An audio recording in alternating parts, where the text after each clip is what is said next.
Bienvenidos a México sin filtros. Este 2 de agosto, la agenda informativa nos lleva de los esfuerzos por erradicar una enfermedad prevenible, hasta las señales cada vez más preocupantes del poder criminal en regiones del país. Una jornada marcada por contrastes que reflejan la complejidad del presente mexicano. Comenzamos. Proponen plan para erradicar el cáncer cervical en México en los próximos 30 años. Autoridades de salud, especialistas y organizaciones médicas presentaron este 2 de agosto una propuesta nacional para erradicar el cáncer cervical en México en un plazo de 3 décadas, mediante una estrategia integral basada en la vacunación contra el virus del papiloma humano, VPH, detección temprana y tratamiento oportuno. El plan busca alinear al país con la iniciativa global promovida por la Organización Mundial de la Salud, que establece metas concretas hacia 2030. Vacunar al 90% de niñas antes de los 15 años, realizar pruebas de detección en al menos el 70% de mujeres entre 35 y 45 años, y brindar tratamiento adecuado al 90% de los casos diagnosticados. En México, el cáncer cervicouterino es la segunda causa de muerte por cáncer entre mujeres. Según datos de la Secretaría de Salud, cada año se registran más de 4.000 decesos por esta enfermedad, a pesar de ser altamente prevenible. Uno de los factores clave es la baja cobertura de vacunación contra el VPH, así como la falta de acceso equitativo a servicios de salud preventiva, especialmente en zonas rurales y marginadas. La propuesta subraya que deben vacunarse principalmente niñas y adolescentes entre 9 y 14 años, aunque también pueden beneficiarse jóvenes de hasta 26 años que no hayan sido inmunizadas previamente. Asimismo, se recomienda reforzar campañas educativas para combatir la desinformación en torno a la vacuna, la cual ha enfrentado resistencias en algunos sectores sociales. Expertos advirtieron que para lograr resultados sostenibles se requerirá voluntad política, presupuesto suficiente y colaboración entre instituciones públicas y privadas. La detección temprana, a través de pruebas de VPH y Papa Nicolau, sigue siendo esencial para reducir la mortalidad. Erradicar un cáncer prevenible no es solo un objetivo sanitario, sino un acto de justicia para miles de mujeres que hoy carecen de acceso a servicios básicos de salud. ¿Estamos como país listos para asumir ese compromiso a largo plazo? La reflexión queda abierta. Titular de Derechos Humanos en Sinaloa denuncia amenaza indirecta de muerte. El presidente de la Comisión Estatal de los Derechos Humanos en Sinaloa, CED, José Carlos Álvarez Ortega, denunció este 2 de agosto haber recibido una amenaza indirecta de muerte, tras una serie de señalamientos públicos relacionados con su labor al frente del organismo. La amenaza se habría dado a través de un mensaje no dirigido explícitamente, pero con indicios claros de intimidación, según reportó el propio funcionario. Álvarez Ortega presentó ya una denuncia formal ante la Fiscalía General del Estado, la cual inició una carpeta de investigación para determinar el origen y contexto del mensaje, así como posibles responsables. El Ombudsman estatal también solicitó medidas de protección y subrayó que continuará con sus funciones de manera institucional, pese a la situación de riesgo. En los últimos meses, la sede de Sinaloa ha sido crítica ante diversos casos de presunto abuso de autoridad y omisiones por parte de cuerpos de seguridad en la entidad. Entre ellos destacan denuncias por uso excesivo de la fuerza y condiciones inadecuadas en centros de detención. Estos señalamientos han generado tensiones con algunos actores políticos y mandos policiales locales. Diversas organizaciones defensoras de derechos humanos a nivel nacional expresaron su respaldo al presidente del organismo y exigieron garantías para que pueda ejercer su labor sin presiones ni amenazas. La Comisión Nacional de los Derechos Humanos, CNDH, también emitió un pronunciamiento para instar a las autoridades estatales a garantizar la integridad del funcionario. La situación ocurre en un contexto donde Sinaloa continúa enfrentando altos índices de violencia, así como una presencia persistente del crimen organizado, lo que ha dificultado históricamente el trabajo de instituciones autónomas en la defensa de los derechos fundamentales. Cuando incluso quienes velan por la legalidad y la dignidad humana son intimidados, cabe preguntarse qué tan sólidos son los mecanismos de protección institucional en el país. El respeto a los derechos humanos comienza por proteger a quienes los defienden. Revelan vínculos entre la banda Los Zodiaco y cuerpos policíacos. Nuevos reportes periodísticos revelaron este 2 de agosto que la banda criminal conocida como Los Zodiaco, cuyo presunto liderazgo se atribuyó durante años a Israel Vallarta, sí existió, pero operaba con la participación directa de agentes de cuerpos policíacos federales. La información, derivada de documentos judiciales y testimonios recientes, pone en duda la versión oficial que durante casi 2 décadas sustentó el caso mediático más controvertido en materia de justicia penal en México.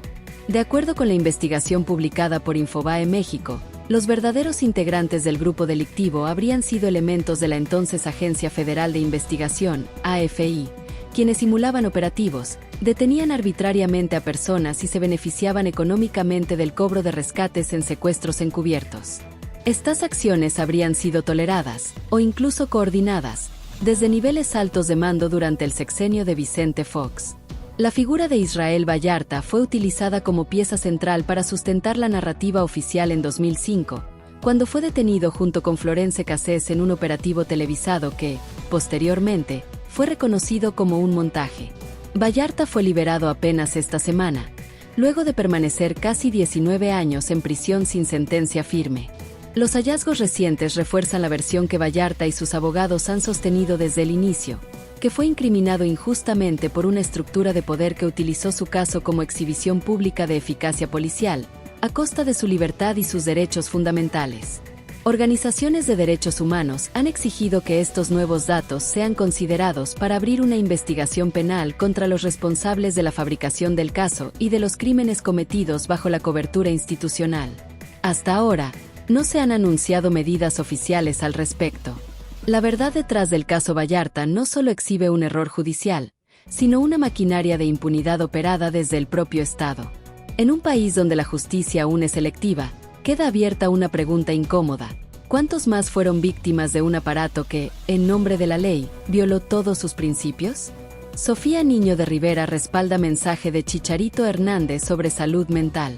La comediante Sofía Niño de Rivera se pronunció este 2 de agosto sobre el mensaje compartido recientemente por el futbolista Javier Chicharito Hernández, quien habló abiertamente sobre sus problemas de salud mental y el proceso de reconstrucción personal que ha vivido tras un periodo de crisis emocional.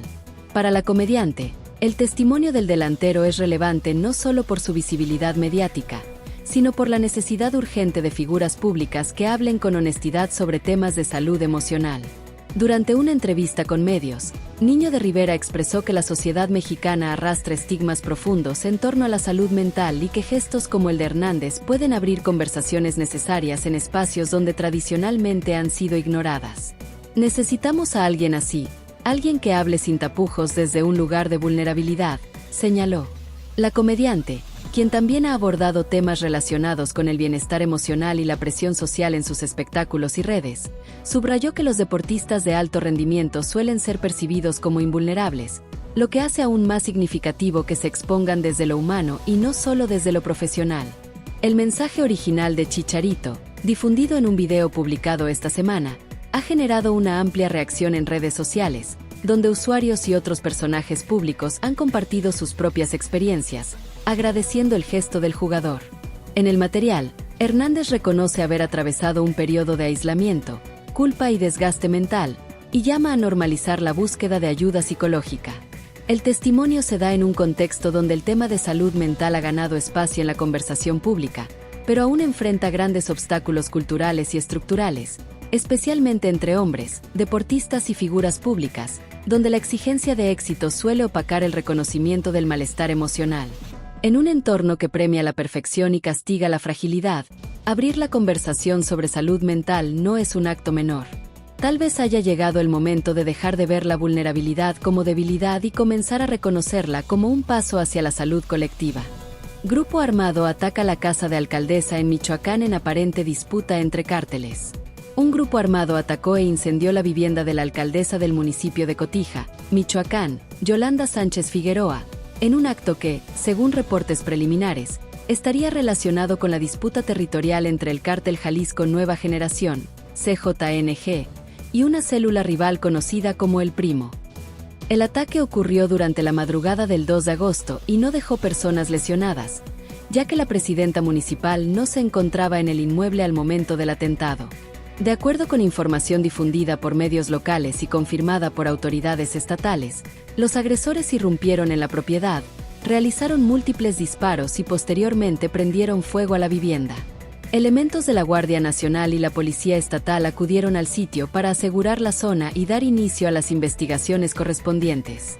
La Fiscalía General del Estado de Michoacán ya abrió una carpeta de investigación por tentativa de homicidio, daño a propiedad y posible vinculación con el crimen organizado. Hasta ahora no se ha confirmado si la alcaldesa había recibido amenazas previas, aunque el municipio de Cotija ha sido señalado como una zona de alta conflictividad entre grupos criminales que se disputan rutas de trasiego y control local. Cabe recordar que Yolanda Sánchez fue víctima de un secuestro en septiembre de 2023, cuando fue privada de la libertad por presuntos integrantes del CJNG durante una visita a Jalisco, hecho que generó críticas sobre la falta de garantías de seguridad incluso para autoridades municipales.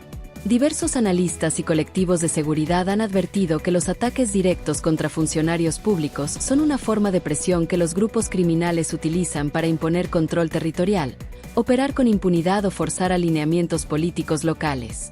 Cuando el crimen organizado ataca a figuras públicas sin consecuencia inmediata, no solo pone en jaque la gobernabilidad local, sino que envía un mensaje de dominio que va más allá de lo simbólico. ¿Hasta dónde puede avanzar la violencia cuando no hay contención efectiva del Estado? Así cerramos esta edición de México sin filtros.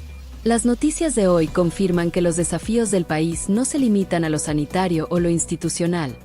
Alcanzan también la raíz de nuestra convivencia, la justicia y el miedo. Entre propuestas de futuro y actos de violencia impune, el país sigue enfrentándose a sus propias contradicciones. Gracias por acompañarnos. Seguiremos informando con mirada crítica, claridad y sin concesiones.